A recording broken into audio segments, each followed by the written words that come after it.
Our mission, Helping Parents Heal, is a nonprofit organization dedicated to assisting bereaved parents.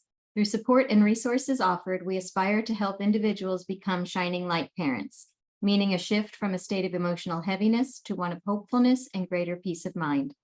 Helping Parents Heal goes a step beyond other groups by allowing the open discussion of spiritual experiences and afterlife evidence in a non-dogmatic way. Helping Parents Heal affiliate groups welcome everyone, regardless of religious or non-religious background, and encourage an open dialogue. Attendance at all Helping Parents Heal meetings is voluntary. All discussions that take place at affiliate-led meetings are confidential. We hope that participants will learn from and share with each other. Zoom meetings run by Helping Parents Heal leadership are not confidential. These meetings typically feature guest presenters and are posted on YouTube so that affiliate members worldwide can watch and benefit. Neither type of Helping Parents Heal meeting is designed to replace traditional therapy or spiritual counseling. Helping Parents Heal offers a wide variety of speakers, allowing parents to learn about the many possible ways to heal. This includes presenters covering progressive topics such as afterlife evidence and connecting with children who have passed. The views expressed by our guest speakers may or may not reflect the opinions of Helping Parents Heal leaders and members, so we ask that you take from their presentations whatever may benefit you personally. That was perfect. Thank you so much. I was just writing in the chat box, please feel free to say hi, where you're from, and as well as if you're a board member, a caring listener, or an affiliate leader, so that we can recognize you. And I'm just going to say a little bit about the three of these incredible people. I was going to say young people. I'm sure that they don't feel young. I feel like they're a lot younger than I am, but I really am excited about the fact that people who are of their age are working on this and helping us to be able to move forward in terms of science as well as in terms of treating patients who have loved ones in spirit. And anyway, so first of all, I'm just going to say Jacob Cooper has been here several times. He's going to be at our conference this year, and I'm very, very excited about that. He's going to be working with young people, actually, with the siblings, and he has written 2 incredible books. He's a near-death experiencer. He has written Life After Breath, as well as the Wisdom of Jacob's Ladder, which yep. I was about to say, yes. Which I absolutely adore. Both of the books are definitely wonderful books to read. And he has so much wisdom for his 33 years, 30. Wow, you got it.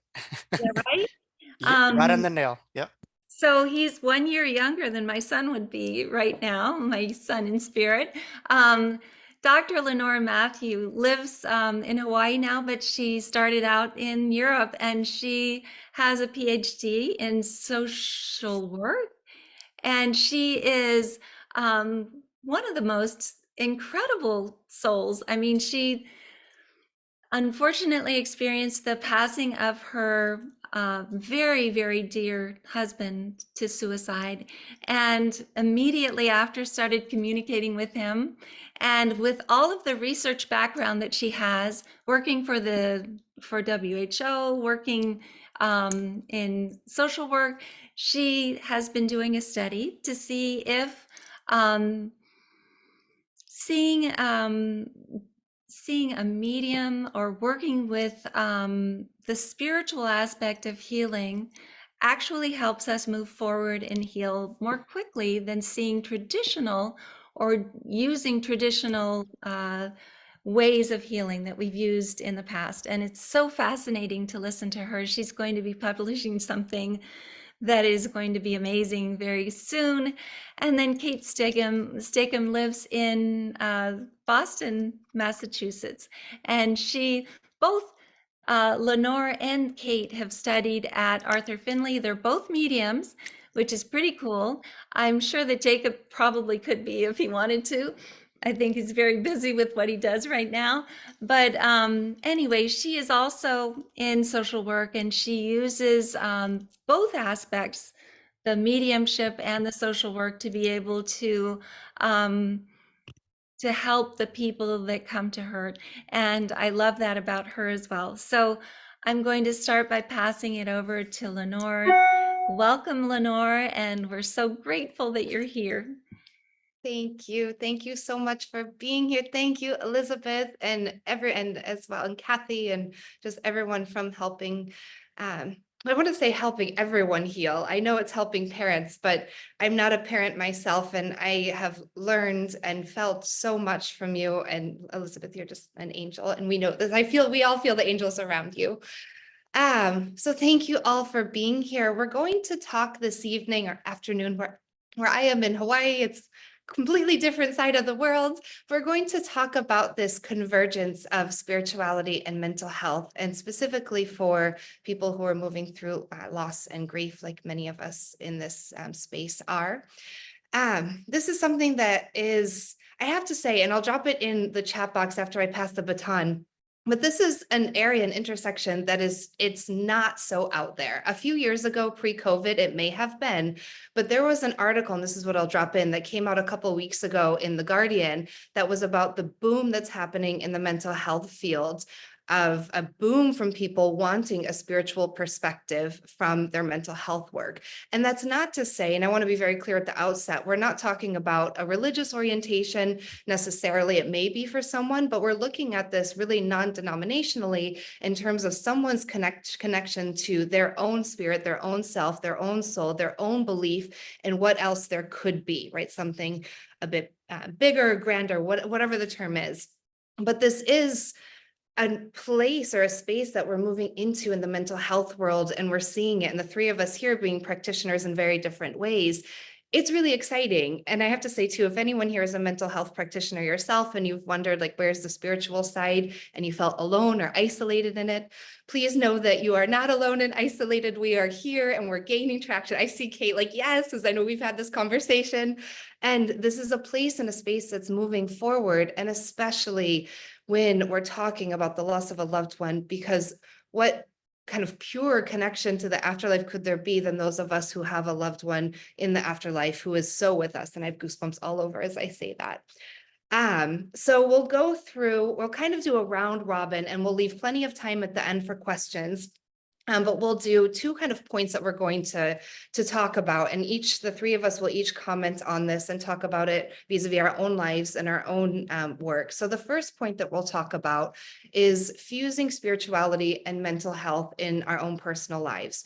So we all have very different journeys. Jake is an NDEer. I'm a young widow. Kate has had her experiences as well, which she'll talk about. We all have our own paths that have led us to this space of, in our own lives, as well as the work that we do, of melding spirituality and mental health. So we'll talk about that, of how do we conceptualize these two things, what in our lives have put us on this path, and then how has it affected our well-being and our own kind of our own sense of self.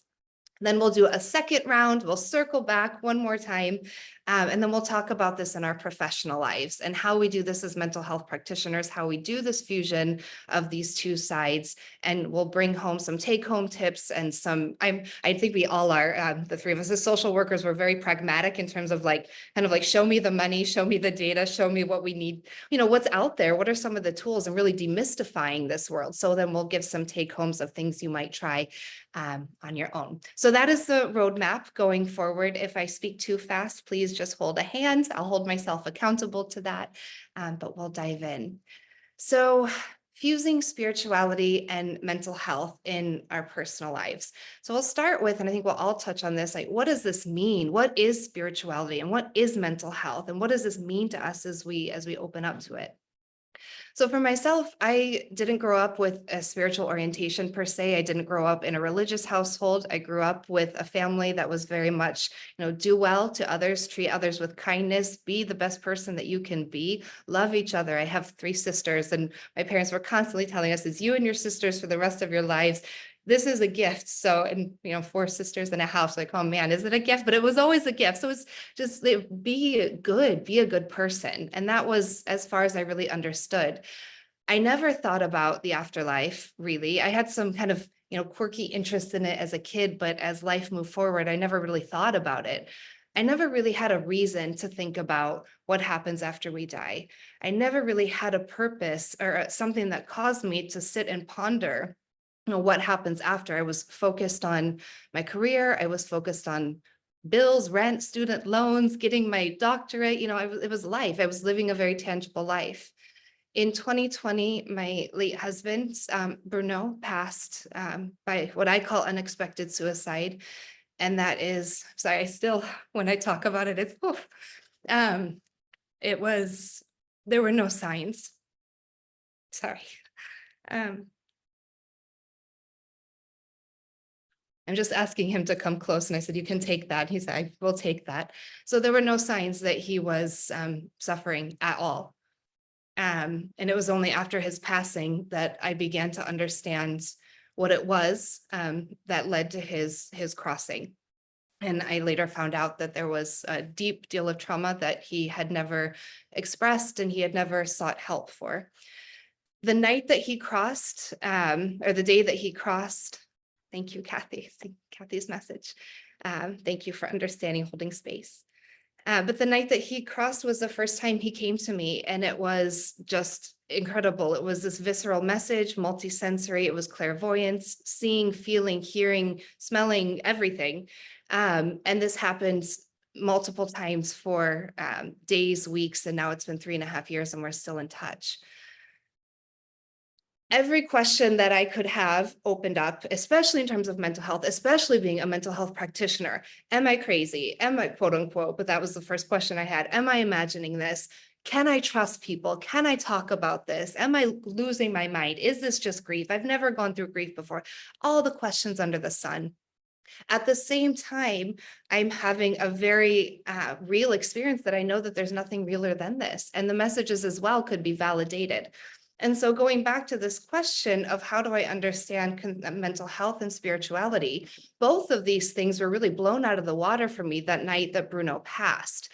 For me now going forward, and it really, this is the very abridged version, but moving forward kind of where I am now, of how I understand these, spirituality to me has been this very open experience of continued love and continued evolution and continued growth with someone that I love very much, who's on the other side, who opened me up and opened the door to a world so far beyond what my cognitive mind thought was possible. Spirituality to me is goosebumps all over. So someone agrees with that, at least my body does. But spirituality to me is the belief that there's something else beyond the here and now. Something more than just the pain, something more than just the loss, something more than just my physical body, something more than the degree, the rent, the job, the 9 to 5, the stress, all of these things. Spirituality is the belief that there's something more, and by leaning into it, there's light, there's love, there's purpose, there's meaning there. For me, it was my loved one who opened the door. Mental health then, in terms of my personal conceptualization, for me, even being a social worker, so I'm a macro level social worker, I work very much on the research and before on the policy side, versus my colleagues here who have incredible knowledge about the intricacies of the mind. For me, I'm kind of hanging out with people in the boardroom that are reading the briefs from incredible therapists, like trying to materialize this and put it into policy and into research. But for me, mental health wasn't necessarily, as I understood it, I didn't understand it in terms of diagnoses or labels. I understood it in terms of wellness. And that's still how I see that now, even now 3.5 years of being trained very rigorously in the intricacies of mental health. And we have things like the DSM, which helps us understand and be able to kind of label or give us some sort of a diagnosis. To me, mental health is wellness. And my wellness came from being able to connect to something that gave me hope and purpose forward. So in my personal life, and how has this impacted me? And I share this, and I'll pass the baton now, hopefully within the 5 minutes, hopefully so. But I share this with you all, being people who we're gathering here because we are moving through traumatic loss and tremendous grief. And I think many of us who are here, if not most of us, if not all of us, are here because we know that there's something more. And when we go to our counselors, when we go to our support groups, when we go to our mental health practitioners, and I saw 2 counselors for two for 1 year, and then this one I continued for a second year. And so even social workers need social workers, therapists need therapists. We all deserve the space for that. But I invite us all as we go into this space to kind of flip the script in terms of a prognosis or diagnosis and say, my mental health really is wellness. How do I feel? If something is helping me feel hopeful, if something is helping me find meaning to move forward, then that is something that is good for my mental health. And I say that here to help kind of put that language in all of our toolbox to help empower us as we go through grief. If anyone ever tries to tell us that a relationship with our loved one on the other side is not a healthy thing, then I ask them to please question that with all of their hearts, because it's, for me, it's been the single most impactful, positive, impactful thing in my process towards grief. So spirituality is something bigger, mental health, wellness, and for me, the key to this has been the relationship with my loved one. So I will pass the baton. That went long, but my second one will be shorter, I promise. I will pass over to Jacob, if that's all right. Yes, well, thank you for sharing, Lenore, and thank you for all being here today. It's a very significant topic, as we're heading into the holidays, and a lot of emotions are coming up to the surface. So I think this is the universe chose this particular time for a reason, and we're all here for a reason. But for those of you who don't know me, I had a near-death experience at a very young age that certainly changed the trajectory of my life. And I think the biggest questions that a lot of people have is, who am I? Where do I come from? Where am I going? And the near-death experience that I had, and what a lot of people have, gave some understanding of that this isn't all there is. And we have a much broader element to our body, to our mind, towards this life. And we come from a place that is beyond the descriptive word. And my near-death experience reminded me of what's reality versus what's an experience. And sometimes we have a hard time deciphering the experience because they could feel real, but as we know, we are spiritual beings having these human experiences. And having my NDE at a very young age was difficult, complicated. I grew up in a wonderful family, but you can tell my parents to this day, I was definitely the most difficult child out of all of them. We had the same meals, the same everything, but I think because I saw so much that it was very hard for me to embrace and accept what other people saw. And I understood how, looking back in it, how animals are a lot more adaptable than we are. When their terrain is threatened, they don't just sit there, they migrate. And sometimes as human beings, we resist, and that persists. And it's learning how to adapt, learning how to accept, which is a key tenet that I do, in therapy, particularly modality that I work with in clients that integrate spirituality, called DBT work, which is about acceptance, really, and flexibility. But I think for myself, how I started this mental health journey, certainly the near-death experience was a part of it, but I do come from a family of two different generations of therapists. My father is a therapist for several decades. He actually started right around where Kate lives, in Boston, and he is working in this field. And my grandmother was as well. When other kids would kind of hang out or sleep in on Sundays, my father ran a special needs school, and we said, hey, these kids need someone to go to. They're people too. And we had all these programs for them on Sunday mornings. Instead of having them as disenfranchised kids or kids that couldn't do anything, we took them bowling, we took them to games, we took them to shows, and we had all these activities. But it reminded me of my near-death experience that I had in a playground where I was just a child. And you think of who we are. We're all just children in God's playgrounds here as their brothers and sisters keepers. And as Eben Alexander put, we are to understand that there is no soul to be left behind. It's important to understand that part of why we're here is to really uplift, one another. So for myself, I think being in my own family and having a near-death experience made me understood spirituality, and mental health. But it was actually seeing a therapist as a young child that really helped me understood that therapy isn't just stiff or very clinical. When I was a younger kid, I just had this kind of like Bob Ross kind of guy. He had like chest hair and a necklace on. It just kind of looked like he just lived in the woods all day. But he was just naturally onto something that I couldn't explain. But now it just, he had a Zen mind. And seeing him, it allowed me to understand how what Deepak Chopra alludes to, that we're not just our thoughts, we have a thought beyond the thought. And there's a part of us that's able to view life in a different way, just beyond the event. And, that ties into the stimuli response that Viktor Frankl speaks about.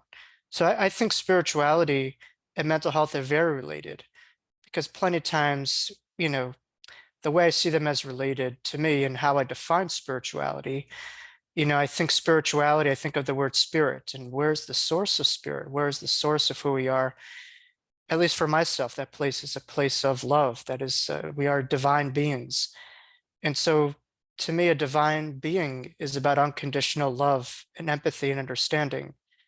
And so when we are able to use spirituality within the parts and aspects of our mental health, I see them as working well with each other, not against each other. That there's compassion, there's awareness, there's mindfulness, there's the ability to understand that we have more than just our emotions, we have more than just our experiences.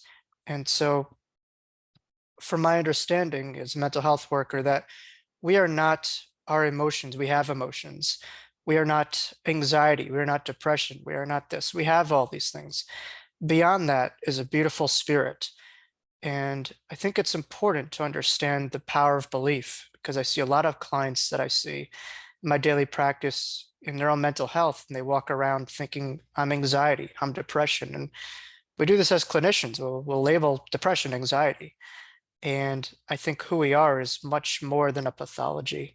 And I think if we're able to see ourselves for who we really are, which brings me back to my near-death experience, which was all just a reminder that we don't come from this place. We don't come from this body. We're just temporarily here. But there's a greater reality that we're forever connected to. And if we could remember that as a reality, then everything becomes an experience here, not a finality. So I hope that does help and ring true. And just remember that the two work hand in hand, that you could be spiritual and you could also honor what you're going through and not bypass it. And tonight is the 8th night of Hanukkah, and I just lit my menorah, and it reminds me of mental health and spirituality, that we may have a darkness, we may have difficult parts, and certainly with helping parents heal, we have had those, but we have an inner light, and that light is able to cast itself onto any darkness that we face, and that light will last. And all these other encounters that we have are finite experiences. They are finite. The light will prevail.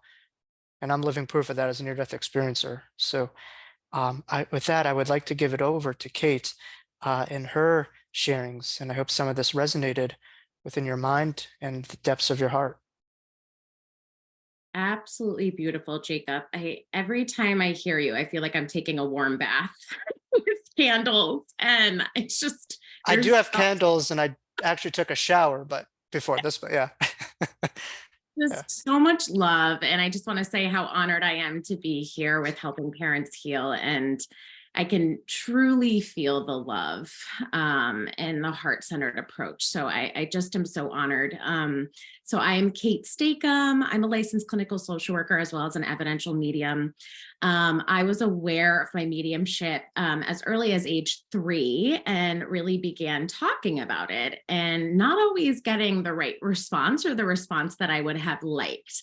My parents were open, but often very fearful. So for me, the entrance into the world and the entrance into spirit is fear-based. This is something that is scary. This is something that's not okay. And I kind of went through a lot of my life that way, is like, I am to be feared. These things are to be feared, right? Even though this feels so natural to me, this isn't good. I shouldn't talk about these things. I even had the experience of being a child and really understanding other people to the extent that I would say things and people would be like, why do you know that? Or why are you saying that? Right. So there's this deep connection. And really, for me, this desire to just help and to love and to connect with another person. Yet what I was receiving was, oh, this isn't good. This life is hard, right? I cannot be my full self. And so I was labeled, and I actually personally went down the mental health road of being labeled ADHD, being labeled, anxious, severely depressed at times. And at times, right, I had no other choice. And I really say this, and I felt this as a child, I really have no other choice than to remember that light. So even when these labels were here, even when it was making me feel even more and more isolated, I had no other choice than to remember that I felt something, right? So I always typically was my best cheerleader. I questioned things, and I was loud, and I didn't let down, and I'm really proud of myself for doing that. And so around the time that I was 12, I lost my grandfather, who was a primary caregiver for me. And I always communicate, Pop, I called him Pop. He was my security blanket. So he was my physical safety. He was the single most important person to me, and helping me feel less alone, helping me feel like I can be that person. And my whole world crumbled again. And it's very interesting because looking back, my parents were trying to force me into therapy, and I was like, I'm not going there, right? So it's so interesting that I became one, but there was this idea that doesn't work for me. But my mom brought me to a medium, and it was this opening, reopening to this world of, I can feel him. I know he's right there. I can feel that love. I'm not weird because this person's doing it, right? And so that evolved over time. And I went down a very, professional path towards a social work degree.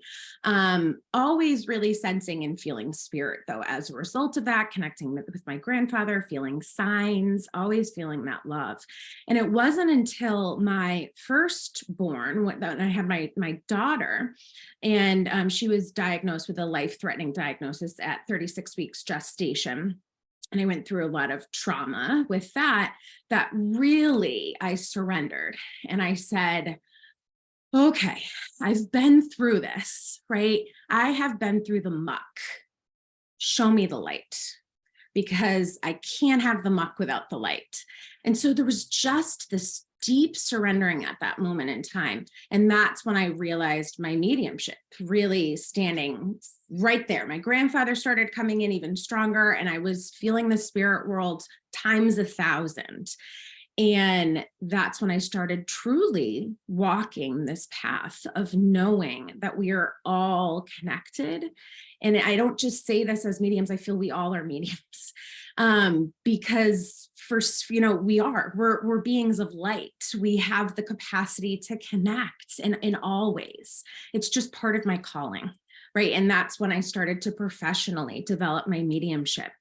But mental health to me, and with my experience, was the disconnect from myself, the disconnect from the light within me and the light that surrounds us all, the love that surrounds us all. And spirituality, not to say it's the opposite, but it is the connection. It's feeling a sense of connection. It's feeling a sense that I am one, right? I am the light and the love. And I have the capacity to connect to that too, whether that's through my loved ones or whether that's just through the divine light and the universe and all that surrounds us each and every other day. So I feel very similar to what Jacob said. I talk a lot about holding both and. We will have these feelings of disconnect. We will have, I always say the muck, but it's darkness, right? But we'll have the muck and the light. But the muck is what helps us feel so great, right? So that we can open up and connect. And I found that in my own experience, the more I felt the hardship, the more I felt and gave myself the permission to feel it, the easier it was to feel the light and the love. And so in my experience, you actually can't have one without the other. They go both, they're not opposite, but they're really married as humans. It's part of our human experience, and it's also part of how we connect and how we feel that connection. So thank you. Thank you for listening to my story. That was such an honor, and I will hand it back to Dr. Lenore.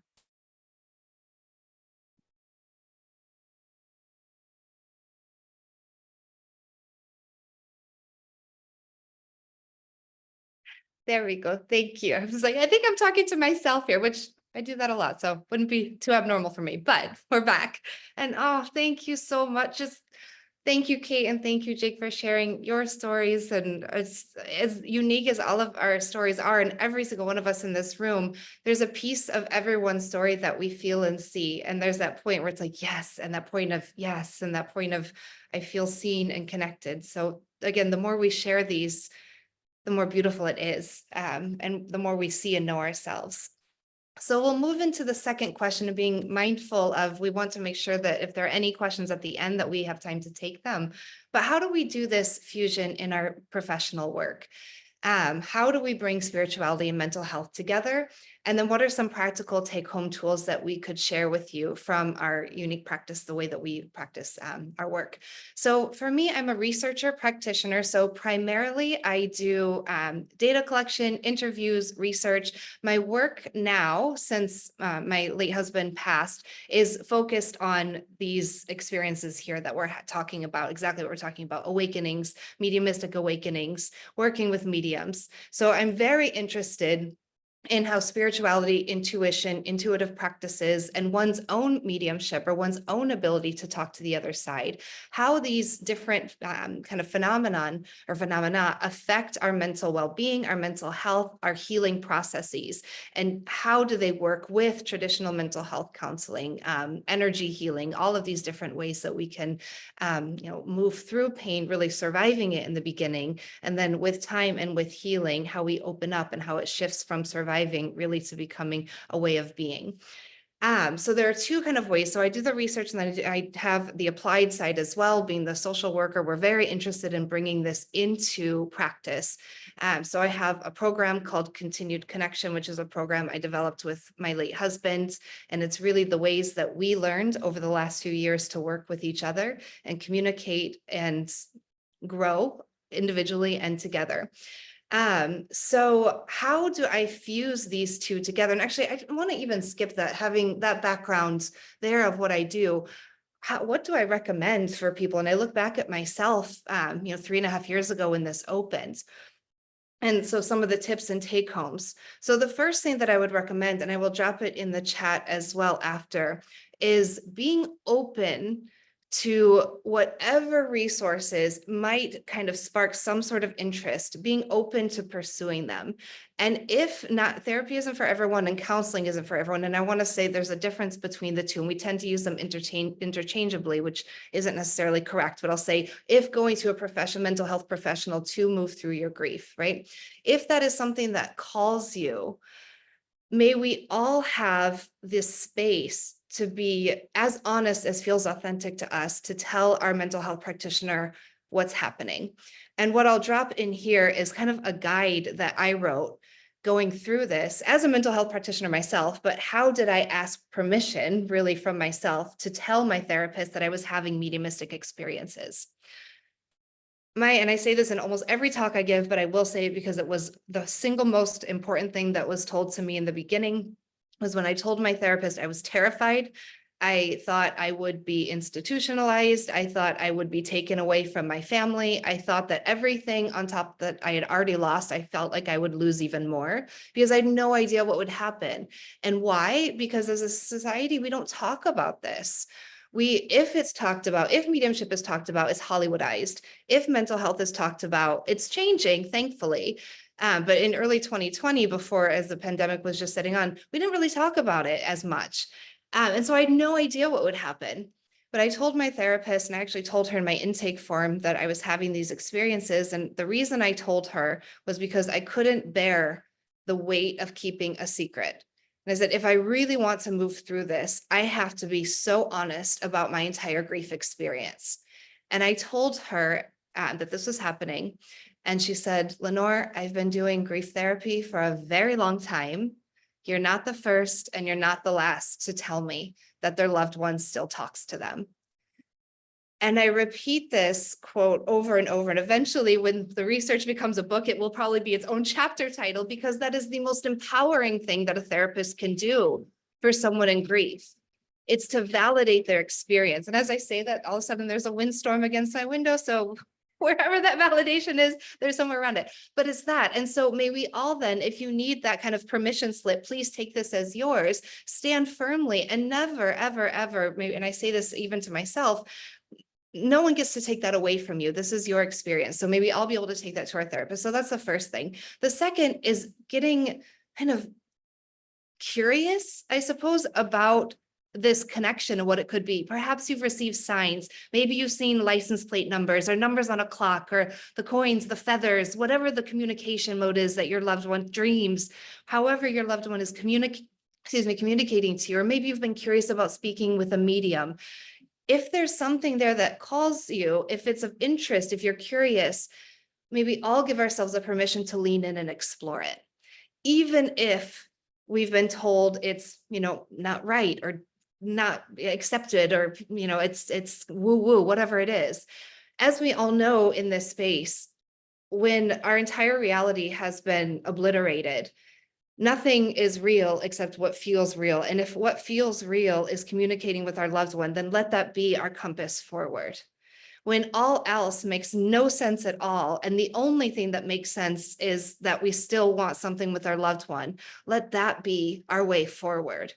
And the program that I developed is really couched in that. When we're told, and I've been told this, and I know all of us who've lost somebody have gotten all kinds of unsolicited advice, and a lot of it is very painful and detrimental. Some of it's really good, maybe like a small percentage, but we get a lot of information, and it's really because people want us to be okay, and they love us, they want to help us, but we're an incredibly grief illiterate society. We don't know how to talk about it.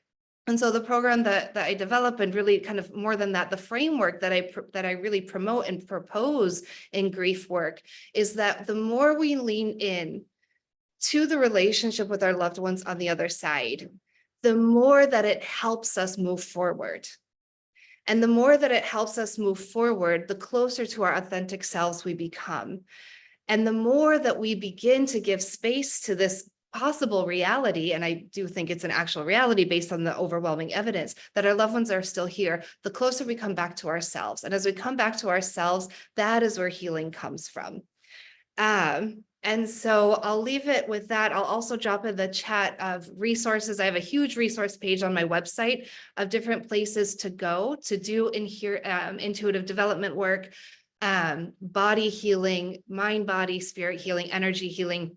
These are all different ways, but I think the biggest take home is to lean into what intuitively feels right for you as you get to rebuild your life, yourself, your well-being. And that's yours to decide how it's going to go. I will pass it over to Jake then. Thank you. Lenore, always profound, powerful, informative, and I suggest really checking out these resources that Dr. Lenore has offered. I, was trained as a therapist in college to really understand cultures and religions and all these things, but what wasn't really preached so much was spirituality when I was younger.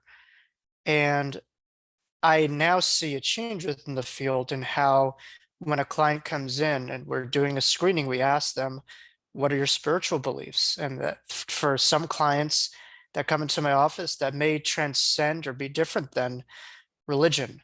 And I think it's beautiful because as a therapist, my job is really to meet the client where their feet are at. I don't enforce myself on people. It's really their world and I'm just in it. And my job is to leave myself behind.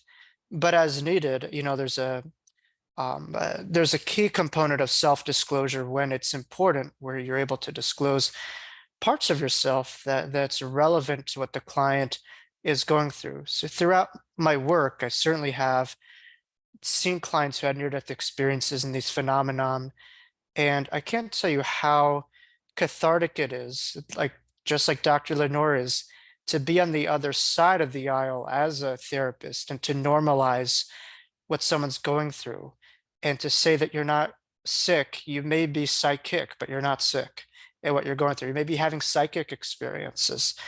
And the field has opened itself up to it, to where now the point I train therapists through what's called continuing education, which we all need to uphold our licensures. So I help to train therapists to understand near-death experiences, out-of-body experiences, shared death experiences, psychic phenomenon, so that they could have that degree of competency when clients come into your office. Because from my understanding, at times, like Dr. Lenore must have felt, a client will come in and they are maybe feel like they're drowning and there's something that they want to hold on to. And as a therapist, I try to see myself as that stable log to hold on to, that's able to understand and put myself in that person's shoes. Without the education, without the information, it's very hard to do that. And what happened was, back in the day, right around where I am, there was a man by the name of George Anderson who was tested with the whole HBO, program with what's his name? I know he's a part of Helping Parents Heal. Geez, Dr. Gary Schwartz was one of the facilitators of the testing. But I read in George's book how, he grew up not far from me. And when he was younger, he was like asked to go into a psychiatric hospital and stuff like that. And just that was the old way, where if you're having these experiences, you weren't psychic, you were psychotic. And so as a therapist, having that understanding, to help people to understand that, yes, schizophrenia, it does occur, it is real, but if it's non-threatening, it's not persecutory, if it's positive, it's usually more of that psychic information. And so I just wonder to myself, how many potential John Edwards were held back because they had to be hospitalized or medicated, or James von Prague's or whoever. And so as a therapist, I see my work, as helpful and congruent with the potential to help someone to own who they are, but also to be open to the possibilities. Dr. Lenore said, to allow belief as a tool to work in with their grief, as well as within their own other mental health experiences beyond grief. But obviously there are hard studies that have shown, and I love what Helping Parents Heal is about, that there's a tremendous association with a degree of a knowing or a belief in that connection to our loved one. And having a near-death experience, I could tell you that it has the word death, but it's the furthest thing from death. And when we lose our loved one, death means the total stoppage, full stop, no continuity. That's really the Webster's definition of death. And so we have that word in our mind, and it's no wonder why we believe what we believe. Death means an end.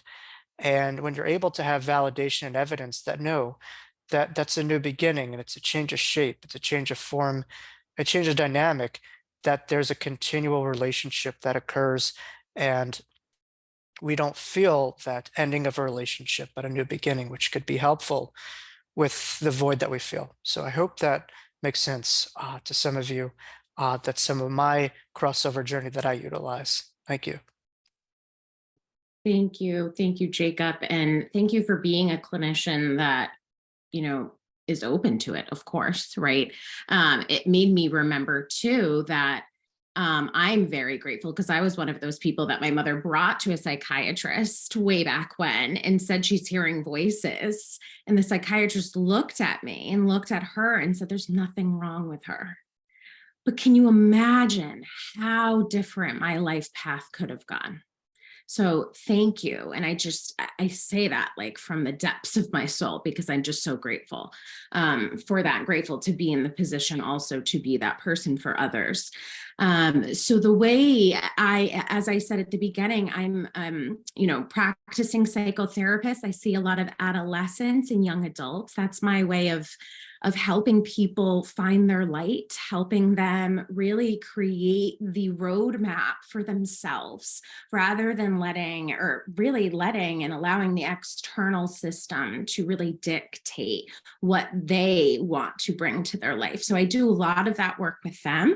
And then I also am an evidential medium, and I do, of course, I channel messages, and I work with loved ones in spirit as well. But really, the biggest mission for me is to help people find their light and know their light, right? It's not about the how to me.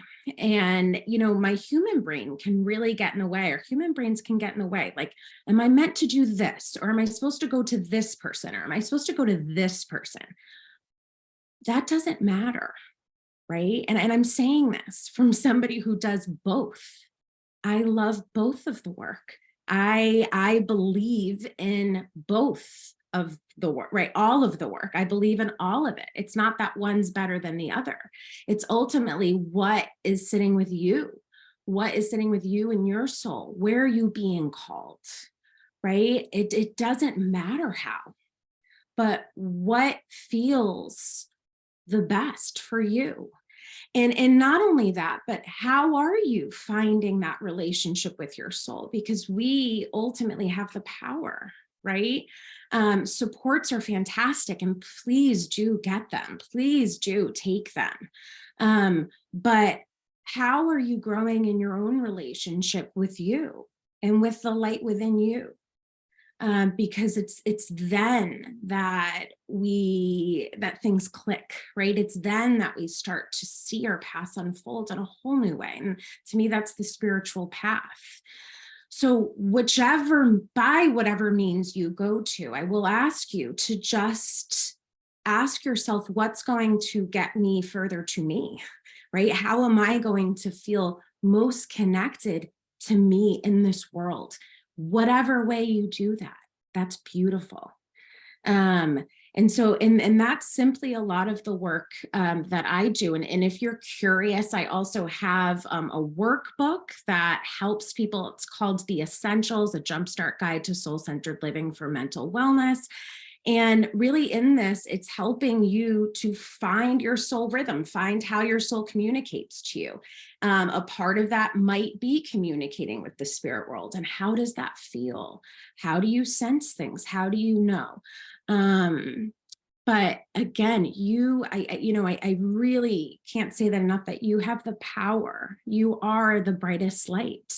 And it's just about following that and deconditioning the hows, right? And the A to Z mentality of our society, and really learning how to listen in first and foremost, and then respond. So thank you. I know we're opening it up but I'll pass the baton back to Elizabeth. Well, thank you. I am just so excited about everything that you've been speaking about tonight. And people's responses in the chat box have been so heartwarming as well. I just want to say that it's kind of fascinating to think that I also had a lot of imaginary friends when I was younger, when I was very little, and I would see people at the end of the bed in different houses that we moved to. We moved to a lot of different houses when I was young because my dad was a professor and then we lived overseas. But I would always see spirit, and my parents were never negative about it, but they would always say, that's kind of between you and us. And I knew it was better not to ever speak about it. My daughter did the same thing, and I feel very sad because I lived my life kind of trying to push back all of that exciting spirit connection. Also, it was kind of scary. There were things that weren't always easy when you're a child, seeing someone coming to you or seeing spirit. My daughter had an imaginary friend named Rose that she used to walk home with every day, that she would do so much with, and then she also, unfortunately, would sometimes see things that weren't as happy and easy. And I think that probably being mediums, you've also experienced that And so she didn't really know how to handle it at the time.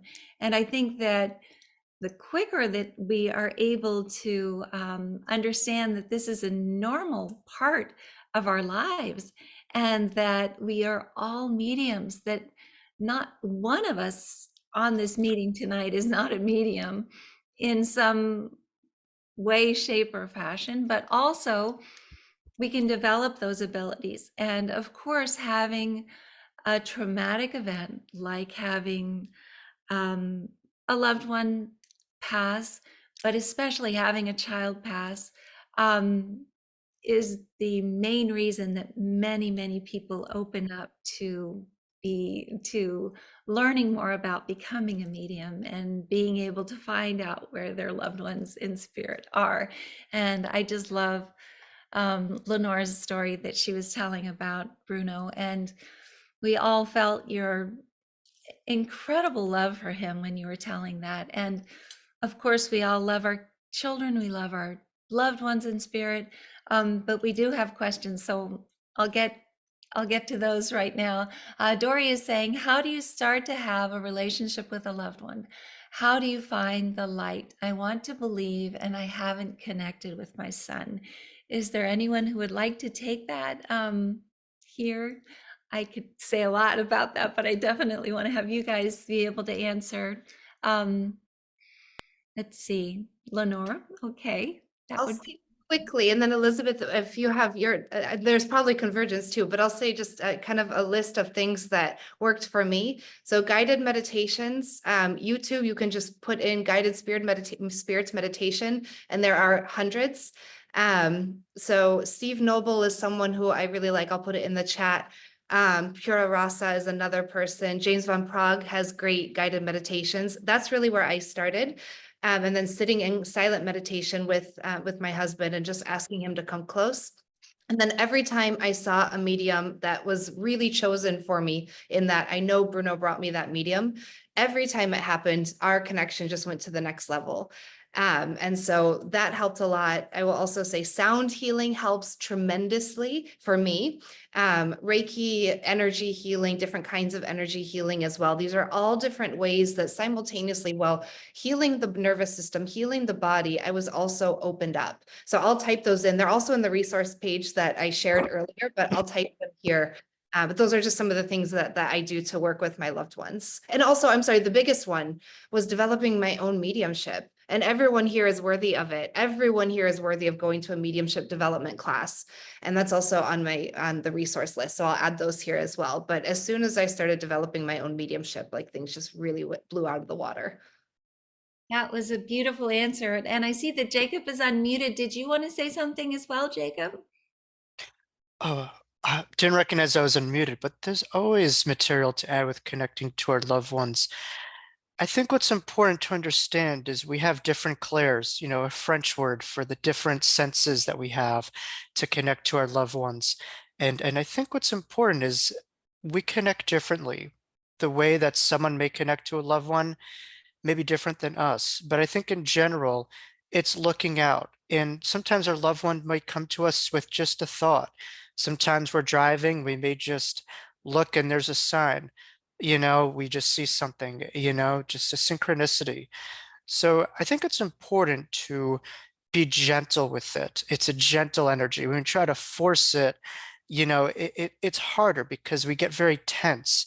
And so I think when we're gentle, we could see more, we could feel more, our vibrations go up more, and recognizing that we don't want to connect, but we already are connected within their mind and heart. We don't, it's silly to want something that we already are, we already have. So I think it's recognizing we already have it, but it's in the depths of our heart and the quiets of our mind that our loved ones, will come in, and they will, in asking to, communicating, but knowing that through awareness, through being gentle, like a gentle tap on your shoulder, they will find ways to reach you. You just have to pay attention and just be gentle and patient with the process, if that makes sense. That's beautiful. And I agree with everything that both of you said. And I think that it really is important to practice meditation. It's important to maybe learn and practice Reiki or have Reiki healing done on yourself, it's important to be able to understand that our loved ones in spirit are with us all the time, and to raise your vibration so that you can join their vibration, which is so much higher than ours is. And I just want to say that things like even hiking or even repetitive motion like vacuuming can help you to um, connect with your loved one in spirit. Sounds kind of strange, but when Morgan passed, I wanted to hike every single mountain in this area, and I did. I got to the top of all of them, and I feel like that was helping me connect. But I think that yoga, also eating the things that are good for your body. I've been a vegetarian for pretty much my whole life, but you don't have to be a vegetarian, but I think that eating things that are a little bit lighter, um, more plant-based, make it easier to connect as well. And I could go on, and there are other questions, so let's go ahead and take care of some of the other questions. Let's see, Jody is saying, I feel closest to my son when I am creating art. It increases my vibration. And I see someone who's creating art on here right now who is an incredible artist. And I think that that's also a wonderful way to connect. Anything that you do, any talent that you have that you can practice on a regular basis will help you connect. If it's writing, if it's creating art, if it's gardening, whatever that is, will also help you connect to your loved ones in spirit, because they want you to be doing things that make you happy anyway. Sherry is saying that there are times the connection is very strong with our loved ones, and others that it's a bit faint or distant. She'd like to have thoughts on that, if someone might like to take that. So I see Jacob. Yeah, I just quickly, from having a near-death experience, I knew that once I crossed over, the last thing that I remember in the physical body was my brain shutting down and completely suffocated. And this is congruent with near-death experience research, which will tell you that the brain is not the producer of consciousness, but the filter. And so I think what's important is to learn how to have the brain as an open filter. And like a parachute, when the brain is open, the mind works and our higher connectivity works. So we could practice things like meditation. I know our last, Stephen Halpern has specific meditation CDs that help people to get into the different brainwave states so that we could be more receptive. Because it's not like we go to a medium in a big gallery reading and all of a sudden, because this medium is there, that a loved one shows up. They're always there. It's like Wi-Fi. We're just tuning into it. So our loved one's presence are always strong. We just have to tune into it. But I think really the more relaxed the brain is, the more we're likely to hear. And also dreams too are big when we're sleeping. It's like, I love that quote from like, I forget, was it like Peter Pan or something like that? But like, that place between when you're sleeping and awake, that's when I'm always there. And I certainly have had a lot of dreams where like I wake up and my loved ones are on the other side and feels like they've been there, watching me sleep the whole time. And, they're around at all times. But when we're sleeping though, that's when we get into those deeper, delta waves, and we're able to be more connected many times, where the alpha and delta waves, which is so yeah, that's my spiel. That's exactly right. I agree with you, and that was beautifully said. And we have time for one more question. Lana is asking, do you think that it is part of our soul plan to become a medium, to learn to open up and connect? Maybe not become a medium. She's saying to learn to open up and connect. Would anyone like to take that? Maybe Kate? Is that? Absolutely. Yes. So, I believe that we all come here very, very connected, right? As I said, so we're all spiritual beings living in a human body.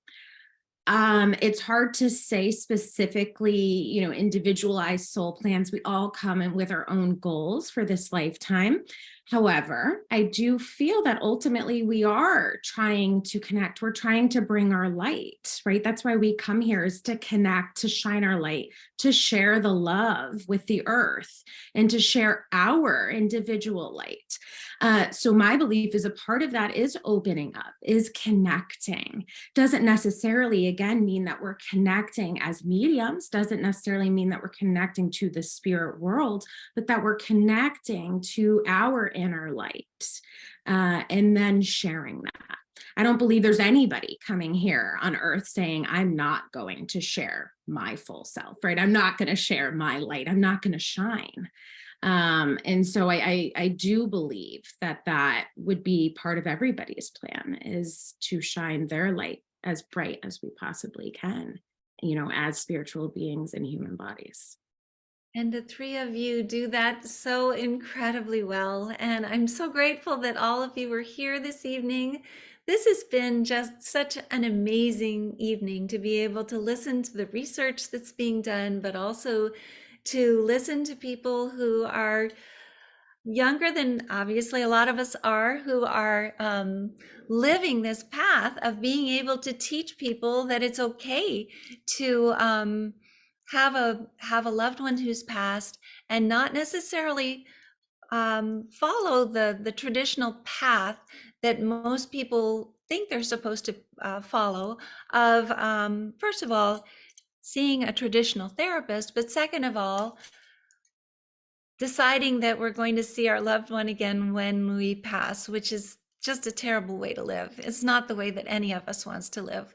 The only way that I could live and the only way that I can be happy is knowing that I'm still with Chelsea and Morgan, and that when I get over to the other side, I'll not only be able to hug all of these incredible kids that I know through helping parents heal, but not a second will have passed. And that is also something that's very important to understand, that time is not the same for them as it is for us. And once we get over there, we'll understand that. So I really appreciate everybody being here. We always ask everyone to unmute and say thank you and good evening. And I don't know if Kathy, did you want to say something before we let everybody say bye? Thank you. I just want to thank everybody. I think Kate, Dr. Lenore, and Jacob, thank you so much for the light and the love you bring, and for helping to normalize our experiences so that we can go forward with them and not question and hide. So thank you so much. That's beautifully said. Thank you, Kathy. And again, I always ask everybody to unmute and say thank you and good evening. So thank you, three of you. Thank you. Thank you so much. This was wonderful. Have a great night. Yes. Thank you. Excellent. Thank you. Bye, everyone. Thank you.